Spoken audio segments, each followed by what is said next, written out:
کیسے ہیں جناب؟ خیریت سے ہیں؟ الحمدللہ. آپ ٹھیک ہیں؟ آپ کی صحت ٹھیک ہے؟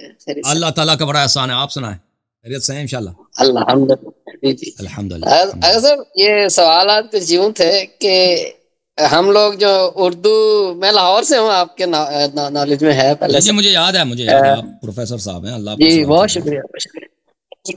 اردو زبان میں جو سیرت کی کتب ہیں جو یہاں پہ پاکستان میں مشہور ہیں، ان میں ہم نے الرحیق المختوم ایک کتاب ہے وہ پڑھی. وہ ایک تو آپ یہ بتا دیجئے کہ اس میں کوئی اوتھینٹک کتاب موجود ہے جو اہل جلاء تشیع کے العیون اچھی نزدیک. کتاب ہے. جلاء العیون اچھی کتاب ہے مجلسی صاحب کی.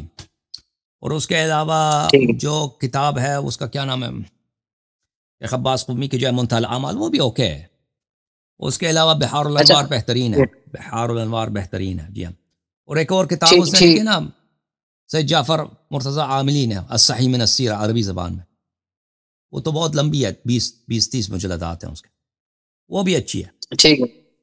اچھا، اس میں ہم نے جو ابھی تک پڑھا ہے، جو مختلف جنگوں کے جو واقعات اس میں درج ہیں کتب میں، ان میں کچھ یہ تاثر ملتا ہے کہ رسول اللہ صلی اللہ علیہ وسلم معاذ اللہ یا جو بھی ہے کہ وہ صحابہ سے فرماتے تھے کہ جنگ بدر کا مثلا انہوں نے لکھا ہے کہ ایک قافلہ گزر رہا ہے اور اس کے مال میں ہمارے لیے وہ اس کے مال کے لیے غالباً وہ جنگ کی گئی. تو یہ تاثر ملتا ہے کہ وہ مسلمان جو ہیں وہ قافلوں کو تو مسلمانوں کو رازنی نکالا تھا کرتے نا تھے. مکے سے. مکے میں ان کا گھر تھا، جی وہ پیسفل لوگ تھے نا مکے میں مسلمان. جی تو ان کو، ان کے جان و مال کو، ان کو قتل کر کے ان کے مال پہ قبضہ کیا تھا، ان کو مارتے تھے. تو اسی لیے تو مسلمان بیچارے بھاگ گئے تھے مکے سے. اور جب وہ مکے سے بھاگے تھے تو ان کے جائیداد پہ کفار نے قبضہ کیا تھا، مشرکین نے. اور جب تک ادھر اگر نہ وہاں سے نہ نکلتے تو ان کو قتل کرتے نا. نبی صلی اللہ علیہ وسلم کے ساتھ بھی یہی ہوا. تو اب یہ مسلمان آئے ہیں مدینے میں. اب یہ بیچارے بہت بھوکے ہیں، ان کے پاس کاروبار نہیں ہے، پیسے نہیں ہے، کچھ نہیں ہے. اب انہی لوگوں نے جنہوں نے ان کے کاروبار پہ قبضے کیے، جنہوں نے ان کے اموال پہ قبضے کیے، ان کا قافلہ جا رہا ہے. تو کیوں نہ اٹھائیں؟ یہ کوئی بے انصافی نہیں ہے. ہاں اگر یہ ہوتا نا کہ اگر یہ ہوتا کہ مکے والوں نے کچھ نہ کیا ہوتا نا، تو جیسے بیچارے بالکل بے گناہ فارغ بیٹھے ہیں، تو ان کا قافلہ جا رہا ہے، تو بھئی ہاں بالکل بات صحیح ہے. تو پھر تو ان کے قافلے ان کے مال کو لینا یہ اچھی بات نہیں تھی. لیکن اگر یہ وہی لوگ ہیں جنہوں نے میرے مال لیے ہیں، جنہوں نے میرے گھر پہ قبضہ، ناجائز قبضہ کیا، اور اب میں بھوکا مر رہا ہوں اس شہر میں، پردیس میں آیا ہوں، میں بھوکا مر رہا ہوں، تو اب تو میرے لیے جائز ہے کہ میں اس کا اپنے مال کے مقابلے میں ان کا مال اٹھا لوں. ٹھیک. اچھا، اس میں یہ فرمائیے کہ جو کنیز ہے یا جو لونڈی ہے، اس کے لیے بھی، اس کے ساتھ تعلق قائم کرنے کے لیے بھی عدہ جو ہے وہ گزارنا تو ضروری ہے یا نہیں؟ ہاں بالکل. اگر آپ کو ایک کنیز بازار سے خریدتے ہیں نا، جی تو اس کا عدہ نکالنا ضروری ہے. اگر یا مثلا آپ کی کنیز کی شادی کسی سے ہے نا، اس کی طلاق ہو جاتی ہے، تو اس کا عدہ نکالنا ضروری ہے. اشکال اس طرح سے پیدا ہوتا ہے کہ وہ جناب صفیہ کے بارے میں لکھا ہوا ہے، آپ نے بھی فرمایا اپنے خطبے میں کہ وہ جب ان کے شوہر کی ابھی لاش موجود تھی، یعنی کہ اس کے شوہر کا بھی قتل ہوا ہے، تو اس سے اسی اگلے دن ان سے تعلق جو ہے وہ قائم کیا گیا ہے. اور تو یہ جو ہے نا، یہ اس کی بات ہو رہی ہے. یہ جو لونڈی آپ اس سے خریدتے ہیں نا، بازار سے خریدتے ہیں، اس کی برات کرنا ضروری ہے. یا کسی سے خریدتے ہیں، یا کوئی آپ سے وہ شادی کرا لیتا ہے، اپنی کنیز سے آپ کو شادی کرا لیتا ہے. لیکن وہ جو جنگ میں قید ہو جاتی ہے تو اس کے لیے وہی ہے. لیکن وہ ہر ایک کے لیے نہیں، وہ امام کے لیے ہے.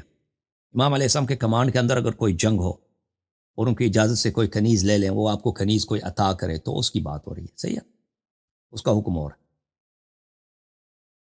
تو اس کو آپ فیملی ممبر اپنا بنا دیں گے بغیر اس کے کہ اس کا عدہ نکالے. ٹھیک. لیکن یہ ہر جگہ اس نہیں کے ہے. بارے میں ہے کوئی احکام یا کوئی حدیث موجود ہے اس بارے میں؟ حدیث یہی ہے کہ آپ کے لیے جہاد ہے ہی نہیں نا، جنگ ہی نہیں، جہاد ہی نہیں. اب سب مرتفع ہے جب تک امام علیہ السلام آئیں گے. جب وہ آئیں گے تو ہو سکتا ہے جنگ کے احکام اور ہوں.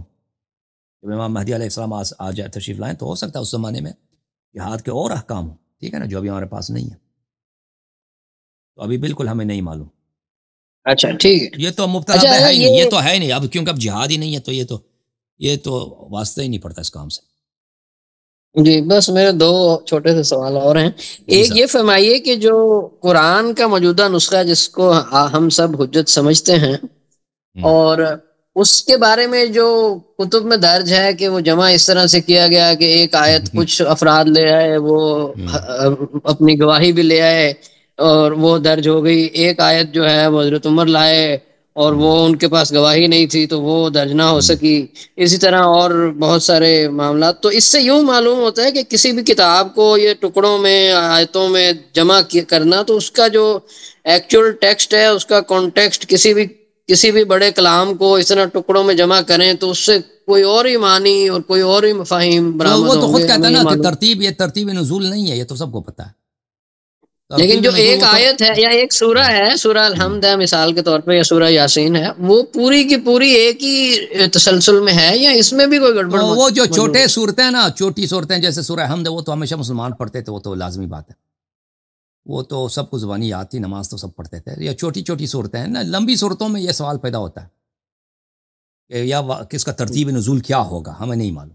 ٹھیک ہے نا، یہ لیکن سب کو پتہ ہے کہ یہ کوئی گارنٹی نہیں ہے کہ یہ ترتیب لمبی جو صورتیں ہیں، بلکہ ہمیں پتہ ہے کہ ترتیب نزول نہیں ہے لمبی. جہاں تک خود جماعت عمری ابو منصور ماتوریدی جو احناف کا امام ہے، اس کی کتاب تفسیر ہے، وہ بہت ساری مقامات پہ کہتے ہیں یہاں پہ مقدم مؤخر ہوا ہے، یہاں پہ ترتیب جو ہے آگے پیچھے ہو گیا. وہ کہاں سے بتاتا ہے؟ وہ خود متن آیا سے پتہ چل جاتا ہے کہ یہاں پہ ترتیب آگے پیچھے ہے. تو جہاں پہ ہمیں نہیں پتہ چلتا وہ لیکن وہ واقعا مقدم مؤخر ہے، تو وہ لازمی بات ہے کہ اس کی کوئی گارنٹی نہیں ہے. ٹھیک ہے، اور یہ خود سب کہتے ہیں کہ ترتیب جو ہے یہ ترتیب نزول نہیں ہے، سب لوگوں کو پتہ ہے. جی، قرآن کو جس انداز سے لوگوں نے جمع کیا ہے نا، وہ کوئی بھی کتاب ہو نا، کسی بھی شخص کے اشعار ہوں، کسی بھی شاعر اگر اس کے اشعار لوگوں کے پاس اس طرح متفرق ہو جائے، پھر آپ اس کو ٹھیک ہے نا پرچیوں سے یا پتوں سے یا پتھر پہ لے کر اس سے جمع کریں، وہ کامل جمع ہو سکتا ہے بھائی؟ اس میں سے یہی بات ہے نا کہ انہوں نے کسی نے نہیں کہا کہ سب کامل جمع ہو گیا. کہتے ہیں اس سے زیادہ ہمیں ملا نہیں. زید بن ثابت کے یہ الفاظ ہیں کہ اس سے زیادہ ہمیں نہیں ملا. اوکے جناب، اللہ آپ کو سلامتی دے. Thank you sir.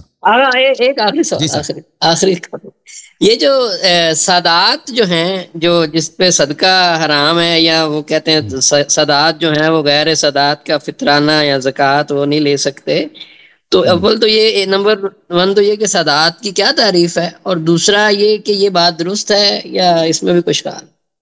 تو اس میں روایات 3 طرح کی ہے نا، روایات 3 طرح کے احادیث ہیں. ایک جو مشترک ہے شیعہ اور عمریہ کے درمیان، وہ وہی ہے کہ جو شخص بنی ہاشم میں سے ہے، یعنی اس کی باپ کی طرف ہاشم میں سے ہے، عبد المطلب کی نسل سے ہے، چاہے وہ ابو لہب کی نسل سے ہو، چاہے عباس کی نسل سے ہو، چاہے وہ ابو طالب کی نسل سے ہو، رسول صلی اللہ علیہ وسلم کے کسی بھی چچا کی نسل سے ہو، تو اس کے لیے اب باپ کی طرف سے، ماں کی جانب سے نہیں، تو اس کے لیے صدقہ لینا حرام. یہ ہے. دوسرا یہ ہے حدیث، ہمارے حدیث میں کہ نہیں، یہ صرف امام معصوم علیہ السلام کے لیے، سب کے لیے نہیں ہے.